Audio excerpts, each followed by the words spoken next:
Hey, what's up? This is Morgan Page. I'm here chatting with livemusicTO.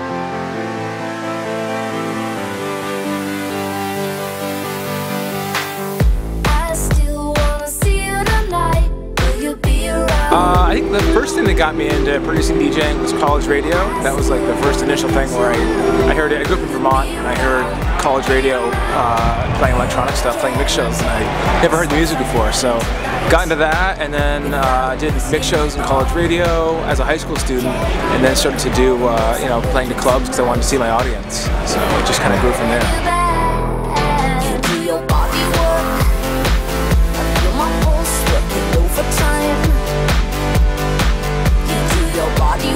With all these Canadian collaborations like with Tegan and Sarah and Deadmau5, it started usually with remixes. Like Tegan and Sarah, I did an album called Cease and Desist. It was all white label remixes. So I took these tracks without the stems, without the vocals or anything, did sort of bootleg remixes, and did one for Tegan and Sarah, and they eventually caught wind of it, and instead of suing me, they asked me to do some legitimate remixes. So they asked me to do 2 remixes for them, and then I said, well, why don't we do an original? So why don't we collab? And with Deadmau5, I was just a fan of his sound. I just heard him I just really liked his productions. He wasn't well known when I asked him to do the remix. So his rate started to increase, and then we just were like, okay, let's lock it in. Let's get this guy. So I knew this was before the mouse head. And it was 2008, and I just knew, like, this guy was going to be big. So, and he did this amazing, very stripped down, very basic mix of The Longest Road.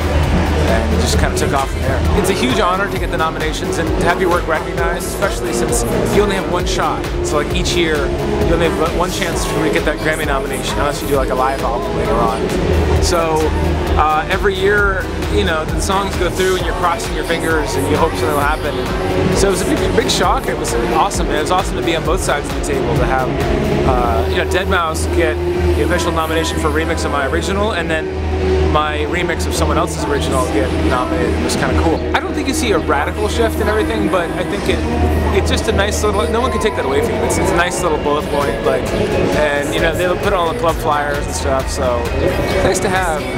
I hope it happens. My goal was to get a Grammy. I told my parents Grammy by 30, and I got the nomination at 29, so I was like just made the cutoff, but I didn't get the Grammy. So I think that would be huge. I think I would be like crazy nervous to go up there and do like a speech or whatever, but I think for that category, if it was best remixer, you don't even really get a chance to say anything. It's not in the live telecast, so but that would be crazy. But I almost like not having it, because then it's like you can't rest on your laurels. You still gotta win one. I do a lot on the production side, so I'm actually working on a little book, kind of combining little ideas and secrets that I've kept track of for the last 15 years of making music, and I want it to be public. I want it to be like something that's shared. It's something that helps people with their music. So I'm going to be publishing that later this year. I also do, it's really important to me that I do this mix show, a weekly podcast, and it's also played and syndicated on Sirius XM. And it's in 20 different countries around the world. So on the airplane, literally it's called In the Air, and I do it in the air. I usually mix the show coming back, and then I do the voiceovers when I get back to the studio. And it's a way to kind of showcase new artists, upcoming sounds, my new mashups, edits, remixes, and productions. Well, I think with Canada, I just, I grew up so close to it. It was always like a destination. That was the first place I toured. I think even before I toured the US, I toured Canada first.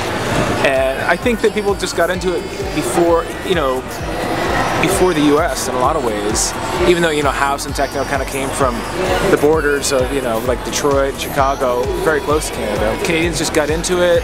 They were the most enthusiastic crowd before the US got so into it, and so it was like a bellwether state almost.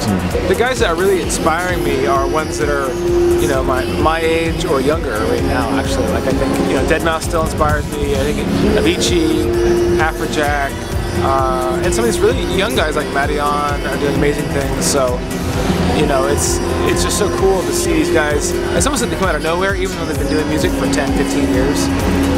It keeps my music fresh, and I love listening to their tracks. In terms of upcoming releases, there's 2 new singles. There's Where Did You Go, which is a collaboration with Jonathan Mendelsohn, Andy Caldwell, and myself. That's got some crazy remixes coming out, so I'm going to debut one of the new remixes tonight at Edge Fest. There's Carry Me with Nadia Ali. Everybody knows her from the Rapture, the IIO Rapture song. And so those are the two next singles, and then I'm working on the next album right now.